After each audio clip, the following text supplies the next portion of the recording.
Prabowo ini dia sangat untung karena ada Jokowi. Selama ada Jokowi dan Gibran, maka Prabowo selamat, ya kan? Said Didu tetap akan menganggapnya sebagai presiden, kira-kira gitu ya. Karena itulah menurut saya kita harus kasih time frame. Kapan kita harus mengakhiri ini semua? Time frame-nya itu saya usulkan 20 Oktober 2026, biar realistis. Dia melakukan kebohongan publik, perbuatan tercela, dia tidak lagi memenuhi syarat, dia melakukan tindak pidana berat 6 tahun. Jadi sudah 3 aspek itu terpenuhi semua. Selesai. Sehingga kita bisa memperjuangkannya secara moral konstitusional. Jadi jangan bicara mengenai nanti kalau Prabowo jatuh, Gibran naik dan lain sebagainya. Itu bukan alasan konstitusional, itu alasan politis yang tidak justify. Saya pastikan RRT tidak akan bernegosiasi untuk meminta maaf kepada Jokowi. Mas saya yang akan menjadi saksinya. Tidak akan jadi tuyul. Ya. Jadi kalau mau Jokowinya yang minta maaf ke kita semua. Ya.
Assalamualaikum warahmatullahi wabarakatuh. Karena 5 menit saya usul jangan namanya GMKR, terlalu cemen, namanya Gemertak harusnya. Gerakan merebut kedaulatan rakyat, disingkat Gemertak. Nah itu usul ya. Dan jangan pakai kembali. Gerakan gerakan merebut kedaulatan rakyat. Kenapa? Kalau kita kembali itu kayaknya seperti ada suatu masa di mana kedaulatan rakyat itu pernah ada. Rasanya ya setelah konstitusi itu dibuat dan kemudian dideklarasikan nggak pernah ada kedaulatan rakyat itu. Yang ada kedaulatan elit. Karena itu Gemertak itu gerakan merebut kedaulatan rakyat. Gemertak, ya kan? Itu satu. Yang kedua, kita harus ada time frame. Begini, Prabowo ini dia sangat untung karena ada Jokowi. Selama ada Jokowi dan Gibran, maka Prabowo selamat, ya kan? Said Didu tetap akan menganggapnya sebagai presiden, kira-kira gitu ya. Karena itulah menurut saya kita harus kasih time frame. Kapan kita harus mengakhiri ini semua? Time frame-nya itu saya usulkan 20 Oktober 2026, biar realistis.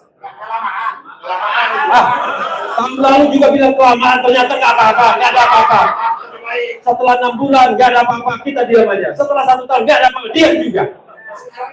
Karena itu kasih waktu yang sangat masuk akal dengan ya maksimal.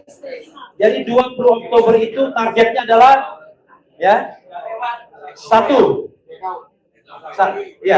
tahun Prabowo, 1 Jokowi harus diadili.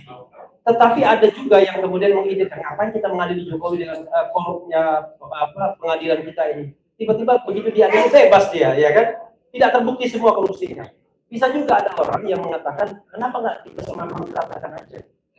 Kan dia lagi sakit, ya sudah dibuang saja dia ke luar negeri, ya kan? Ke mana dia sudah berobat dan nggak usah kembali lagi.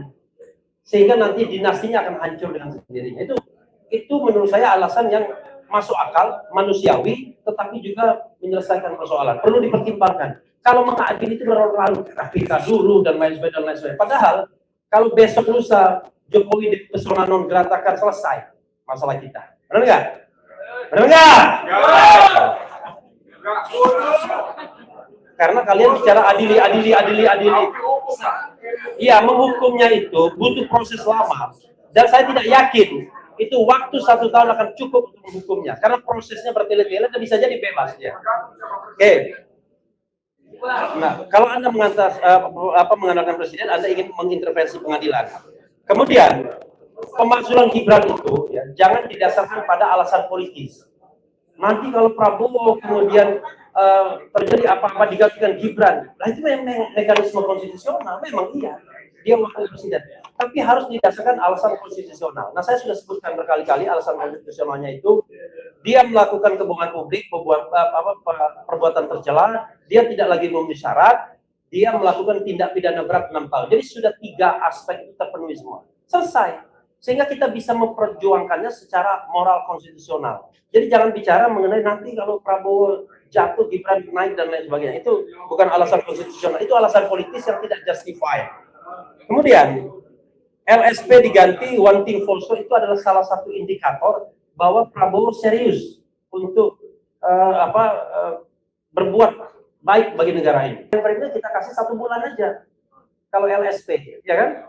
Nah, jadi dalam 1 tahun itu ultimate 1 tahun. Tetapi ada 1 bulan. Kita kasih LSP 1 bulan diganti. Kemudian kita harus juga mengidentifikasi orang-orang lingkar geng Solo yang harus diganti.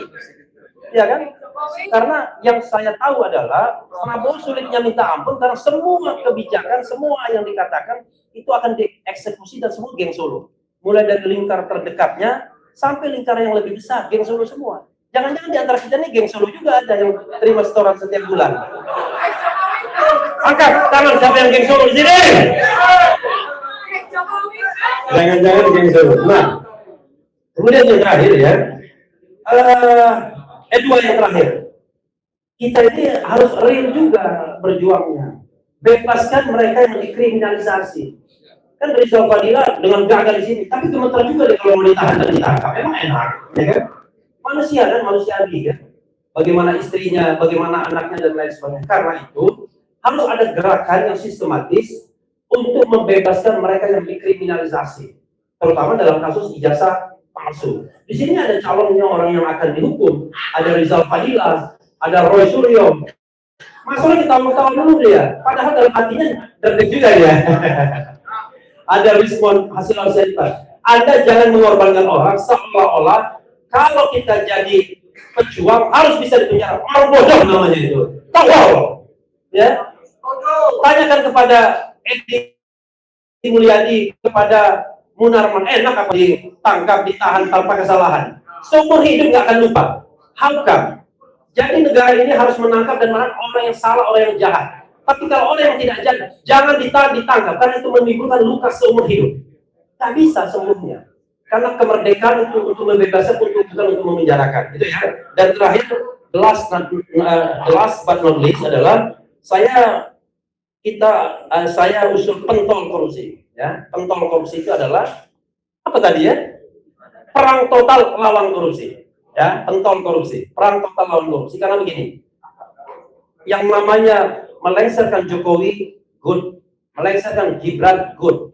Tapi kalau yang namanya rantai korupsi itu masih ada, maka akan ada revitalisasi terhadap orang-orang seperti itu. Tidak ada Jokowi, ada Joko yang lain. Tidak ada Gibran, ada G yang lain. Karena itulah menurut saya kita harus perang total melawan korupsi dalam setiap aspek. Karena itu kita tidak bisa. Kemarin mengatakan, katanya respon Sianipar. Mana respon? Dan Dr. Tifa katanya sudah mau mengajukan RJ, sudah mau datang ke Solo, restoratif justice. Dan itu sengaja dipecah oleh para termulu sana. Yang ngomong demikian Farhad Abbas, ya kan, di sebuah tayangan televisi. Saya pastikan RRT tidak akan bernegosiasi untuk meminta maaf kepada Jokowi. Masalah yang akan menjadi saksinya. Tidak akan jadi tuyul. Ya. Jadi kalau mau Jokowi yang minta maaf ke kita semua, ya. Tetapi tetap diadili atau dipersoalkan non gratakan. Jadi kita harus menyelesaikan persoalan. Ibu Bapak sekalian, itu saja. Tapi untuk itu mari kita saling jaga. Kita jaga Rizal Fadila, kita pastikan menghiburnya kalau something happen to him, ya kan? Keluarganya kita jaga Mas Roy, jangan omong-omong saja, ya kan? Begitu Mas Roy ditangkap, tidak ada gerakan perlawanan apapun, kan kacau kita, ya kan? Ketika kemudian Rizwan ditangkap karena sudah Gibran Endgame, dia bikin buku Gibran Endgame lagi. Bilang Taufiq Walhidayah, wassalamualaikum warahmatullahi wabarakatuh. Merdeka! Saya jawab. Ya. Ini sebenarnya ide dari salah satu dari RRT. Saya tidak bilang spesifik ya. Jadi begini, kan kita bicara mengenai bagaimana mengakhiri Jokowi di sini. Nah, mengakhiri Jokowi di sini, kalau kita semangat adili Jokowi dan lain sebagainya. Proses pengadilannya itu lama kalau tidak ada gerakan yang luar biasa, ya kan? Kita menyuruh bolak-balik nanti kepolisian, periksa bolak-balik kejaksaan dan lain sebagainya. Kayak Pak Harto sampai mati nggak diadili juga, kan gitu. Bahkan dibacakan tuntutannya pun tidak. Sementara dia masih di sini. Dan mohon maaf, cikal bakal kekuasaannya masih kuat mengakar di sini, ya kan? Kita menghilangkan penguasa baru, tapi kita tidak menghilangkan akar yang kuat. Nah, sekarang bagaimana kemudian menghilangkan pengaruh Jokowi sampai ke akar-akarnya? Kalau misalnya pengadilan itu bisa jalan secara mulus dengan gerakan rakyat, oke. Tapi kita cari alternatif lain. Begini, Pak Jokowi ini lagi sakit sekarang. Diperkirakan sakitnya itu sangat luar biasa, ya. Jadi bahkan ada yang menganalisis bisa endgame lah, kira-kira begitu. Ya, tapi coba lihat, karena autoimunnya itu makin lama makin sulit. Dan secara teoritis, maaf kata, termul itu nggak ada. Halo, dengarkan dulu sebentar. Termul itu tidak ada keinginan untuk mengobati, karena makin diperdebatkan, makin hot, makin banyak uang yang dikeluarkan, kira-kira begitu. Sehingga Jokowi dan kita semua hanya berdebat muter-muter, tapi ada orang yang kemudian tambah kaya karena mau terus mengalir, kan begitu. Karena itu menurut saya, dan ini disampaikan oleh seseorang dari RRT dan juga Rocky Gerung saya kira ya, salah satu caranya adalah ya keluarkan Jokowi dari Indonesia, tapi bukan mau, tapi dengan gaya kemanusiaan berobat. Kirimkan ke dia ke Amerika atau ke China atau kemanapun, pusat-pusat rehabilitasi autoimun. Tapi makin tidak boleh, ya susah sih di mana-mana. Makin nggak boleh keluar lagi, ya kan? Tidak boleh masuk lagi. Nah, setelah itu simbolnya kan hilang, kan? Kemudian dia nanti akan mengarah kepada akar-akar yang lain. Tapi coba lihat sekarang di Makassar, mereka mau revitalisasi kan, terang-terangan juga mau head to head. Kalau Anda punya kemampuan finansial yang ribuan triliun misalnya, bisa head to head di 2029. Dulu saya mikir begini, kalau Prabowo something happen to him, digantikan Gibran, enak, gampang kita memakzulkan Gibran. Yakin begitu Gibran berkuasa, saya pikir nanti, maaf kata ya, TNI yang parjok, TNI Polri yang parcok, itu akan melingkari dia, teman-teman Pak Jokowi. Selesai kita semua. Kalau kekuatan TNI yang parjok dan parcok bersatu dan Gibran menjadi presiden misalnya, apakah kita masih mampu ngomong-ngomong seperti ini? Udah, kita balik ke negara otoritarianisme kembali. Dan di antara kita masuk penjara, sebagian di antara kita itu akan berkompromi agar kemudian menjadi bagian dari pemerintahan yang baru. Nah, karena itulah menurut saya kita harus percepat ini. Jangan kemudian kita berlalu-lalu dengan heroisme. Ini Jokowi, tangkap Jokowi, bangun. Kita harus taktis dan strategis untuk segera mengakhiri ini dengan cara alternatif lain kalau memang itu memungkinkan. Jadi tidak harus berpikir on court, ya kan? Tapi out of the court juga penting. Sama seperti RRT. Anda selalu bilang, udah nanti kita akan hadapi di pengadilan dan lain sebagainya. Enak aja. Emang di pengadilan akan membuktikan ijazah palsu atau tidak? Enggak. Di pengadilan nanti akan membuktikan Roy Suryo melakukan ujaran kebencian atau tidak. Dr. Tiba melakukan ujaran kebencian atau tidak. Rizwan juga demikian. Sementara ijazah palsunya tidak akan dihadirkan. Lalu hakim mengatakan tidak cukup. cukup keterangan dari Barreskrim, kami konsentrasi pada pembuktian bahwa ini adalah ujaran kebencian, ini adalah fitnah, ini adalah pencemaran nama baik. Selesai kita semua. Yang tadinya kita berharap panggung, iya undang-undang itu ya.